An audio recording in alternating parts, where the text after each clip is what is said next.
irmão Tiago nos estendeu o convite para trazer uma palavra desse grupo de mocidade. Eu vou apresentar o Senhor em oração, pedir uma palavra que viesse ao encontro dos jovens e também de toda a igreja. A palavra do Senhor colocou no meu coração, está em 1 Pedro, capítulo 1, do versículo 13 ao 16. Leiamos. 1 Pedro, capítulo 1, do 13 ao 16. O título é Encorajamento a uma Vida Santa. Diz assim: assim sendo, estai com a mente preparada, prontos para agir, alertas, depositai toda a vossa esperança na graça que vos será otorgada na plena revelação de Jesus Cristo. Como filhos da obediência, não permitais que o mundo vos amole às paixões que tinhais outrora, quando vivias na ignorância. Porém, considerando a santidade daquele que vos convocou, tornai-vos da mesma maneira santos em todas as vossas atitudes. Porquanto está escrito: sede santos, porque eu sou santo.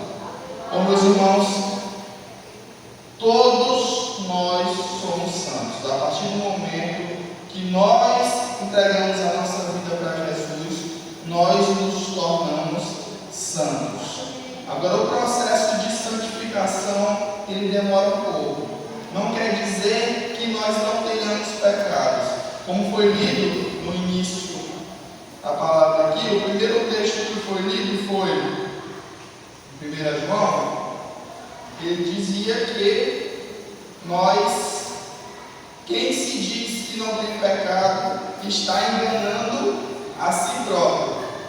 Porque o único que tira nossos pecados é Jesus. E nós precisamos confessar esse pecado. A santidade, o que é ser santo, meus irmãos? Ser santo é estar separado do pecado, separados para Deus e para os propósitos de Deus. A partir do momento que nós entregamos a nossa vida a Jesus, entregamos a nossa vida a Deus, nós estamos separados do pecado e estamos separados para os propósitos de Deus. Nós estamos para ser usados e para ser usado no propósito que Deus tem para cada um de nós. Agora, para conhecer esse propósito, nós precisamos estar alinhados e estar em conhecimento com Deus, em comunhão com Deus. A santificação é um processo onde se busca ser mais parecido com Jesus. E para se tornar mais parecido com alguém, nós precisamos conhecer esse alguém primeiro. Nós precisamos conhecer a Jesus. Nós precisamos conhecer Jesus, e para conhecer Jesus nós precisamos nos alimentar da palavra. Então, para ter uma vida sanitária, nós precisamos, irmãos, 3 tópicos aqui essenciais, que são: 1, louvar a Deus, viver uma vida que seja para o louvor e adoração a Deus. Em tudo o que fizermos, nós devemos estar de acordo com o que Deus e o que a Bíblia nos fala. Nós devemos evitar o pecado e não cometê-lo, tentar nos afastar do pecado. Sabendo que nós somos pecadores, nós precisamos de Jesus, precisamos estar perto de Deus para evitar o pecado. E nós precisamos fazer o bem, não apenas nos desviar do mal, mas nós precisamos ser luz para esse mundo. Nós precisamos fazer o bem. Em João 17, na oração, quando Jesus ora pelos seus discípulos, vamos ler aqui do 15: não oro para que os tires do mundo, mas sim para que os protejais do príncipe deste mundo. Eles não são do mundo, como também eu não sou. Santifica-os pela tua verdade, que a tua palavra é a tua verdade. Meus irmãos, aqui nos fala essa fala que deixou foi o próprio Jesus, que disse que nós só somos santificados pela verdade, e a verdade é a palavra de Deus. A verdade é o que está escrito neste livro que foi reunido em vários séculos, e hoje nós temos aqui um manual de vida, onde nós podemos meditar diariamente, onde nós podemos meditar no que Deus tem para falar conosco. Hoje nós discutimos na escola dominical sobre qualquer doutrina, qualquer coisa que venha que não esteja de acordo com a Bíblia, ela não é correta. Nós como cristãos, nós como crentes salvos, nós precisamos estar alinhados com o que diz na palavra, mas para isso nós precisamos conhecê-la. Mais uma vez, trago a exortação para a igreja: ler e meditar na Bíblia, porque a Bíblia é um livro que não é um livro comum como qualquer outro livro. Ela é um livro que nos exorta, ela é um livro que vem de confronto ao nosso próprio eu, que vem de confronto à nossa carne e ao que muitas vezes o nosso corpo quer. Então nós precisamos se abdicar de muitas coisas para viver uma vida de santidade, para viver uma vida de acordo com o que Deus tem para cada um de nós. Nós precisamos orar e pedir a Deus forças, porque sozinhos nós não conseguimos.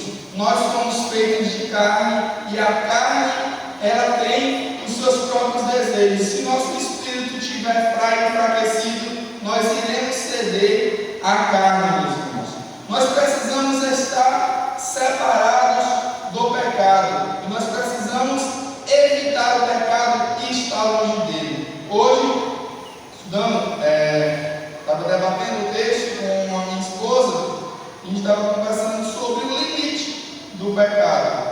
Ela inclusive não pôde vir hoje porque uma das nossas filhas adoeceu, passou a noite passando mal, e elas não dormiram. Elas já dormiram agora à tarde, já no próximo condução, fiquei descansando com elas.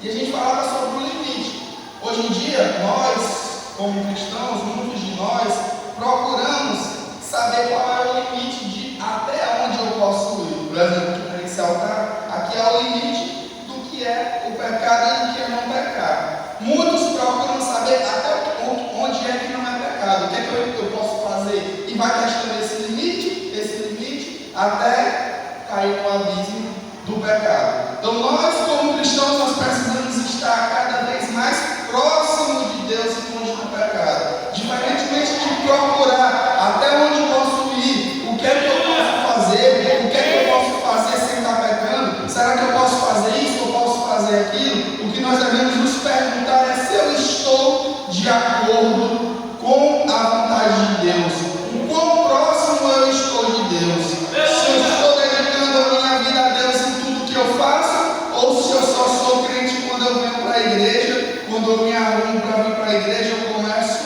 a mudar. Se no meu trabalho eu sou de um jeito, na rua eu sou de outro, na igreja eu sou de outro, nós precisamos trazer essa reflexão para a nossa vida. Nós precisamos estar de acordo com a Bíblia e de acordo com o que Deus tem para nós, de acordo com o que Deus tem para nos dizer.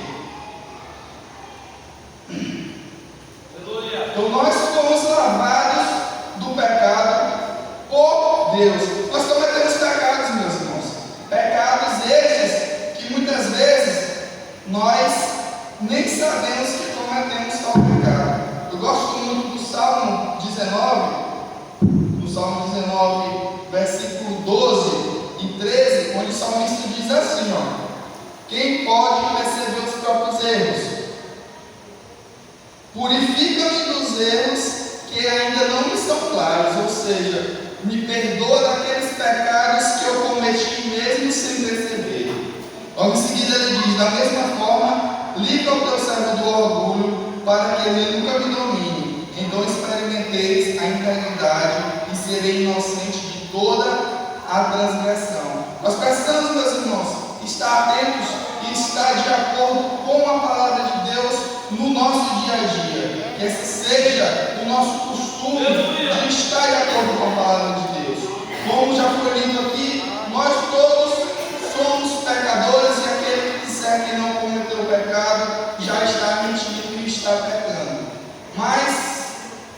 vezes nós cometemos pecados que já se tornaram vícios. E essa semana, no GF dos Jovens, a irmã Júlia levou uma palavra que justamente vinha de confronto a isso, que era os vícios que nós temos. Tudo aquilo que for vício, que me aprisiona, é pecado. Nós precisamos saber, e para nos defender do pecado é muito simples, meus irmãos. Quando o pecado entrou no mundo, lá no Jardim do Éden, quando Adão pecou. E quando Adão pecou, a primeira ação dele foi se esconder de Deus.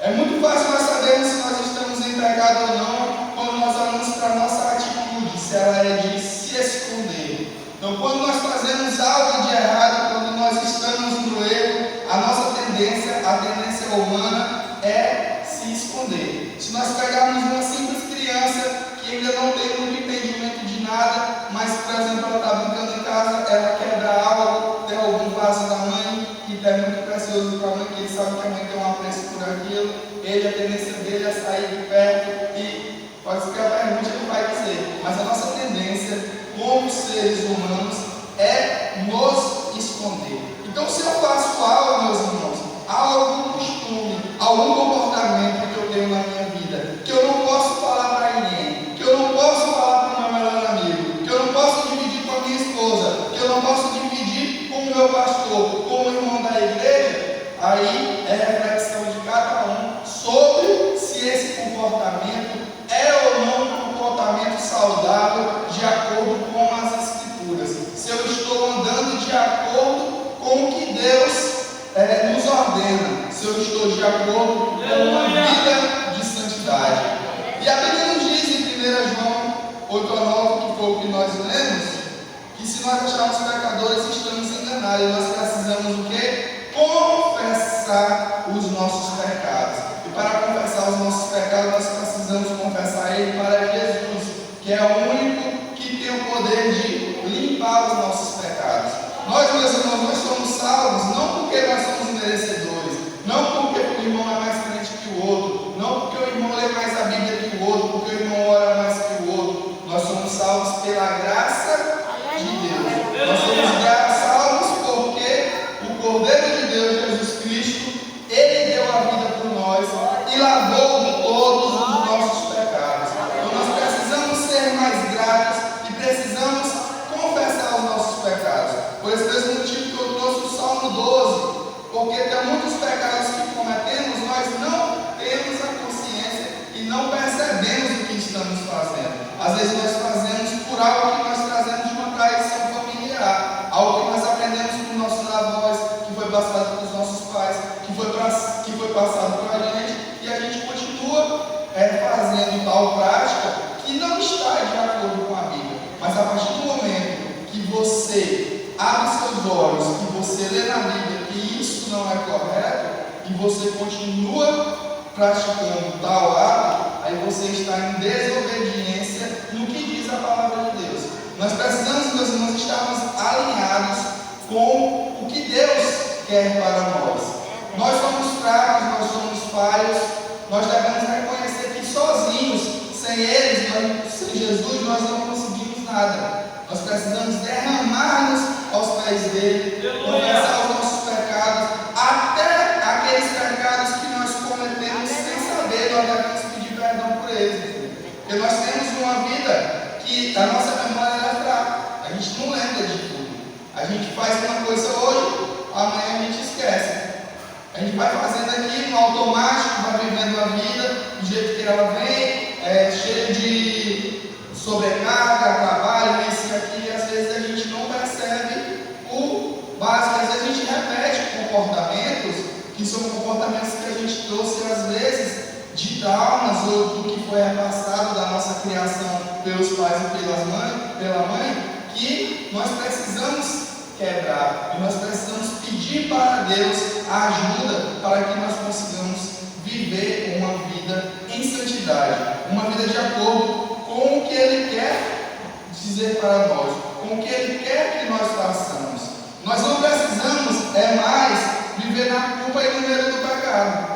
Gente que vive atormentado por um pecado que aconteceu há algum tempo atrás, quando ele nem tinha aceitado a Jesus ainda, e isso ainda o atormenta. Mas nós devemos estar, porque foi Jesus que nos purificou, devemos estar tranquilos quanto a isso e ter a fé que o único que salva é Jesus, através da nossa confissão. Quando cada um de nós aqui resolveu aceitar a Jesus, resolveu entregar a sua vida a Jesus, nós o confessamos como Salvador. A partir daí, a nossa vida ela foi lavada, nossos pecados ficaram para trás, foram jogados no mar do esquecimento. Se nós pegarmos aqui no Novo Testamento, todas as vezes que Jesus curou alguém, ou que ele atendeu alguém, a palavra dele final era: vai e não peque mais. Nós devemos viver essa vida de santidade e nos afastar do pecado, meus irmãos. É muito perigoso a gente levar uma vida onde nós vivemos muito próximo do limite, como eu falei. Porque o limite, ele é perigoso. E uma hora você não está vigilante e você pode passar para o lado de lá. Por isso que a Bíblia nos adverte, em Salmos 1, a nos afastar da roda dos escarnecedores. Porque é perigoso quando nós convivemos com pessoas, com os ímpios, porque a gente começa a ser infectado com pequenas ideias, com pequenas ideologias, com coisinhas que parecem bestas ou banais e que muitas vezes nós não sabemos que vai contra o que está ensinando a Bíblia, e a gente acaba comprando aquela ideia e passa a ser um defensor daquilo ali, indo contrário ao que estabelece a palavra de Deus. Por isso, mais uma vez, nós queremos advertirmos para ler a palavra e meditar na palavra, para que nós possamos tomar conhecimento do que está escrito na palavra dele e nas ordenanças. Só assim nós podemos nos proteger das armadilhas que o inimigo vai armar para nós. A própria Bíblia nos diz que o inimigo é como um leão querendo nos tragar. Então ele está ao nosso derredor esperando um vacilo, por menor que seja. E o inimigo, desde que o homem foi inventado, ele observa o comportamento humano, meus irmãos. Ele não tem o poder de ler pensamentos, mas ele sabe, por uma expressão corporal, por um olhar, por algo, qual é a sua fraqueza, o que é aquilo que enche os meus olhos, o que é aquilo que eu olho de forma diferente, e ele vai trabalhar para criar uma armadilha justamente naquela área que ele sabe que você tem uma fraqueza maior. Mas nós, como crentes, nós não temos fraqueza, porque a nossa força vem de Deus. Por isso nós precisamos estar diariamente diante de Deus, aos pés do Senhor, orar e em todas as nossas orações pedir força e pedir ânimo para o Senhor, para que nós possamos continuar nessa caminhada cristã. A própria Bíblia nos adverte que nesse mundo sofreremos aflições. E essa caminhada cristã, ela não é uma caminhada fácil, ela não é mil maravilhas. A gente vai ter problemas, a gente vai ter investida do inimigo, a gente vai ter problemas que são problemas que nós mesmos criamos. Nem tudo ele é um castigo de Deus. Às vezes nós só estamos pagando consequências daquilo que nós fizemos lá no passado e nós estamos colhendo hoje. Então nós precisamos a cada dia estar mais próximo de Deus. Nós precisamos estar próximo e pedir a Deus todo dia força e sabedoria para que nós não nos deixarmos levar pelo pecado, meus irmãos. Então, irmãos, essa é a palavra que eu queria trazer hoje para vocês, uma exortação à santidade, e que nós precisamos estar e pedir a Deus para que nós sejamos santos. É Ele quem nos ajuda, é a palavra quem traz a santificação. Sem palavra nós não conseguimos ser santos, pois nós não sabemos o que é verdade. E nesse momento eu gostaria de fazer uma oração, eu gostaria de que você orasse comigo, pedindo perdão pelos pecados, aqueles pecados que cometemos sabendo e aqueles que cometemos sem perceber. Curvem suas cabeças e oremos, meus irmãos. Senhor Deus, Pai Celestial, te pedimos, Senhor, perdão pelos nossos pecados, aqueles pecados de estimação que cometemos, mesmo sabendo que são pecados e não conseguimos largar, Senhor. Nos liberta, Senhor, desse pecado, Senhor. Quebra agora os grilhões, as algemas, tudo que nos aprisiona, Pai. Te pedimos também, Pai, perdão por aqueles pecados que nós cometemos sem receber, Pai, que nós achamos que é uma besteira, que é pouca coisa, mas que vai contra a Tua palavra, Senhor. Nos ajuda, Senhor, usa a Tua palavra para nos exortar e nos mostrar, Pai, aonde nós estamos errando. Levanta, Pai, pessoas que sejam santas, que estejam no processo de santidade, para estar ombreadas com a gente, Pai, nos guiar, Pai. Te pedimos, Pai, nos dá discernimento de espírito, Pai, para que nós possamos, Senhor, andar de acordo com a Tua vontade. Te pedimos, Pai, fome e sede da Tua palavra, e te pedimos, Pai, que nos dê força e vigor para cumprir o Teu ídolo, para estar de acordo com a Tua palavra, Pai, para que sejamos, Senhor, para que sejamos verdadeiros cristãos. É o que te pedimos e te agradecemos em nome de Jesus. Amém.